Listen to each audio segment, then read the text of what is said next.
Sister Lucy Truth, an investigation you can't keep silent about. Introduction by Dr. Peter Chojnowski, Director of Sister Lucy Truth. The crystal purity of the truth is rarely shown these days. In this article by Mr. Niewolski, we are witnessing an attempt to release the dam of the crystal clear water of truth, a truth that has a spiritual, moral, geopolitical and scientific dimension. As this article points out, the truth about the deception of Sister Lucia dos Santos of Fatima has many implications for the current situation of the Catholic Church. The basic implication is that the faithful must re-evaluate much of what they may have thought of the Conciliar Church after Vatican II and those who led this church. We at Sister Lucy Truth cannot but draw parallels between the emergence of the New Order Church and the appearance of the false Sister Lucia of Fatima. These contrast with the real and traditional Catholic Church and the very real Seer of Fatima. What Mr. Niewolski points out is that these parallels exist and that the faithful must not be afraid to consider the role of Karol Wojtyla, John Paul II, in both of these pathetic substitutions. That some of the faithful in Poland are facing this, perhaps, difficult truth, is a fact that must be welcomed by all who seek a restoration of the true Church and the achievement of justice for the real Sister Lucy. Sister Lucy Truth, an investigation you can't keep silent about. The removal of the real Sister Lucia is, so to speak, the founding crime of today's synagogue of Satan. I call this a crime, or perhaps a founding murder, although we do not know what really happened to Sister Lucy, whether she died a natural death, or maybe after the death of Pius XII, she was helped by the modernists, Judases, because she was a significant obstacle in their plans. Yes, it's true, we don't even know where her body is, because the soul is already in heaven, but regardless of whether she was killed, the perfidious exchange alone helped lead thousands, maybe even millions of souls to hell. And that is a crime, even worse than killing a body. Therefore, the investigation and research conducted by Dr. Chojnowski is not an ordinary criminal case. It is an investigation into the crime of the Holocaust of souls. All the research and analysis done by Sister Lucy Truth is an invaluable contribution to breaking down the walls of lies surrounding Fatima, so hated by today's false church, certainly not holy and not Catholic. The extent to which an ungodly world has taken over the minds of men, even those who call themselves Catholic, can be seen by the way they perceive the two women. Any thinking person comparing the two pictures, the real and the fake Sister Lucia, should immediately notice that there are at least disturbing, if not glaring differences that need to be explained. And then it should be natural to reach for the results of a professionally conducted investigation. Instead, they justify any doubts, and it seems that at least some have them, with naive, wishful theses, which the investigation has already refuted. This is pure blindness and ignorance that we also encounter in Poland when publishing information about Sister Lucy Truth and the fake Sister Lucy. People don't realize how ridiculous they are. They also unreflectively believed authorities, which in many cases lack reliability, or simply are comfortable to remain silent. On the blog of Dr. Piotr Chojnowski, director of Sister Lucy Truth, asks, would Poles still defend John Paul II if they knew that he started promoting the fake Sister Lucy after she had not been seen in public since 1967? Yes, they would still defend him, because they follow exactly the same pattern as in the case of the two female figures, Sister Lucy and her not very successful doppelganger. They would continue to shout all the way behind John Paul II, without showing even a shred of will to delve into the facts, as they do not delve into the foundations of his teachings. Rejected truth is a weapon, the strongest weapon given to us by our Lord Jesus Christ.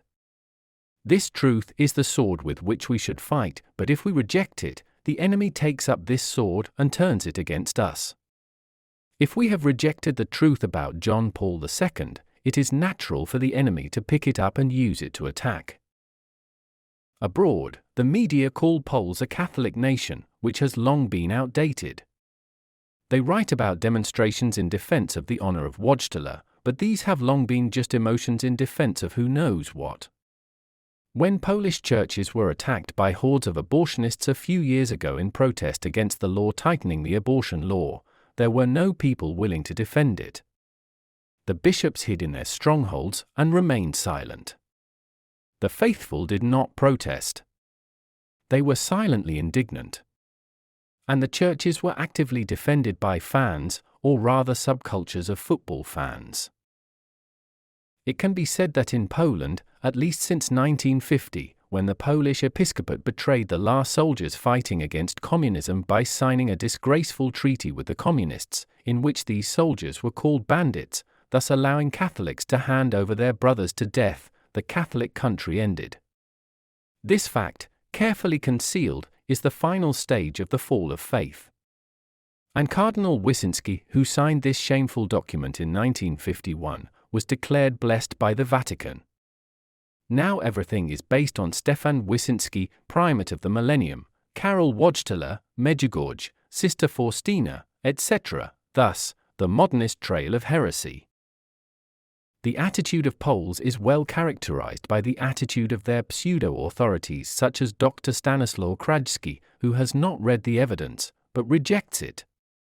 In Poland, Dr. Krajewski is well known as an author of books on Freemasonry and runs YouTube channels.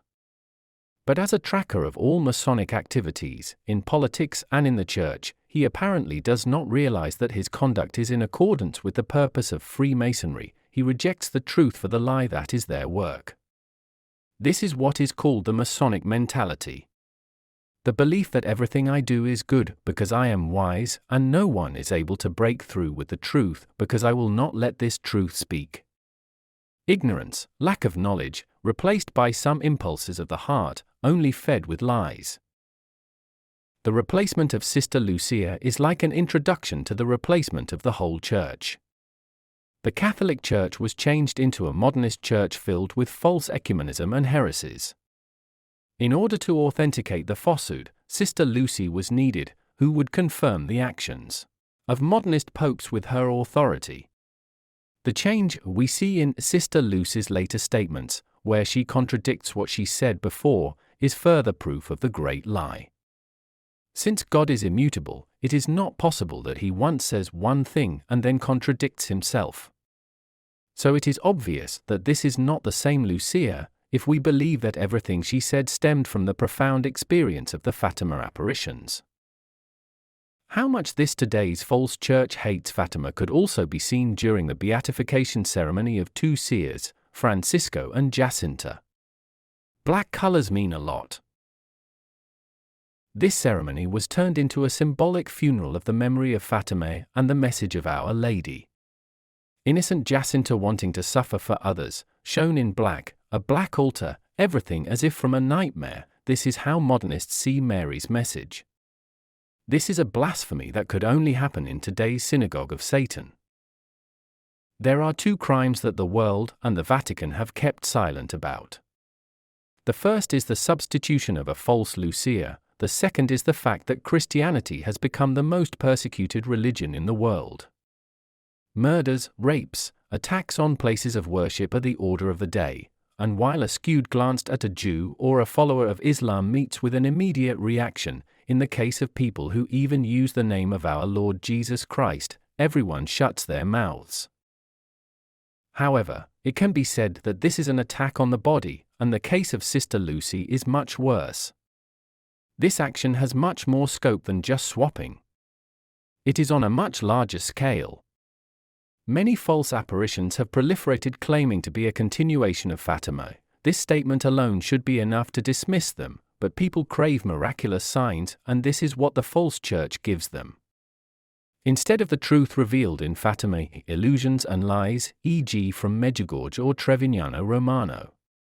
Every pseudo-mystic invokes Fatima. Many talk about destroying the church from within, but none say the essentials. Sister Lucy Truth investigates Sister Lucia's case from a meticulous criminal investigation, through scientific facial examination, to the analysis of the statements of both women. This is also a very important matter because, for example, I am more interested in statements that I can analyze in terms of Catholic teaching, and that is enough for me, but there are people for whom my approach is not enough. They need evidence from forensic experts. Sister Lucy Truth also provides such evidence. Nothing is hidden anymore, everything is revealed. Considering that new evidence of this crime is being presented and there are further research plans, only the blind will not notice it. The problem, however, is that people do not want to see or hear. If the facts contradict their views, they reject the facts. The sense of man's greatness, his own ire, led him to the heights of ignorance and lies, whose father is Satan. The fall is very painful and straight into his embrace, but no one thinks about it, because most believe in false mercy, hoping that everything will be forgiven and forgotten, which is an obvious lie. The blind lead the blind. But if the blind lead the blind, both will fall into a pit. Matthew 15 verse 14. God is the truth and Sister Lucy Truth reveals it, helping people to see it, so every Catholic should support this work, spread it and not keep silent or reject the facts. In conclusion, I would like to return to Karol Wojtyla. He is called to the Pope of Fatima, and met with Sister Lucia only once for an extended conversation, and that was only half an hour. The other meetings, as far as I know, were rather fleeting with a short conversation. It is obvious that he knew that she was just a puppet and not a real Fatima seer. And he used it knowingly. The second thing is to connect the attempt on his life with the prophecy of the Blessed Virgin Mary. The mere thought that the Mother of God could defend someone who, for all other reasons, was wearing this hideous blasphemous cross is madness. My personal theory is that they wanted to quickly cover up the similarity to the situation described in the Apocalypse about the beast mortally wounded and healed. But many still think that this beast will have horns, hooves, and a tail, so they live carelessly in anticipation of the enemy. Then they're going to reflect on the lies in their own lives. Only then will it be too late. Pan Niewolski.